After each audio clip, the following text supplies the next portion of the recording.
আপনি কি জানেন একটা দেশি বিড়াল আপনাকে শুধু খাবারের জন্য নয়, সত্যিই নিজের আপন মানুষ হিসেবেও ভালোবাসতে পারে?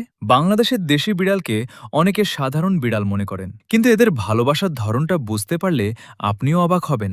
দেশি বিড়াল মানুষের সঙ্গে খুব ভালোভাবে সামাজিক বন্ধন তৈরি করতে পারে। বিশেষ করে ছোটবেলা থেকে মানুষের যত্ন ও ভালোবাসায় বড় হলে তারা মালিককে নিরাপদ ও পরিচিত একজন হিসেবে মনে করতে শেখে। তবে বাস্তবে এই ভালোবাসা প্রকাশ পায় বিভিন্নভাবে। আপনি ঘরের এক জায়গা থেকে অন্য জায়গায় গেলে পেছনে পেছনে আসা, আপনার পাশে বসে থাকা, পায়ের সঙ্গে শরীর ঘষা, মাথা দিয়ে আপনার হাতে বা শরীরে আলতো করে ধাক্কা দেওয়া, কিংবা আপনার কাছাকাছি শুয়ে থাকা, এগুলোই হতে পারে তাদের ভালোবাসা ও বিশ্বাসের প্রকাশ।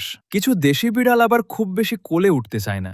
দূরে বসে শুধু আপনাকে লক্ষ্য করে আপনি ডাকলে কাছে আসে, আবার অদেখার ভান করে চলে যায়। তবে এর মানে এই নয় যে সে আপনাকে ভালোবাসে না, কারণ প্রতিটি বিড়ালের ব্যক্তিত্ব আলাদা এবং তার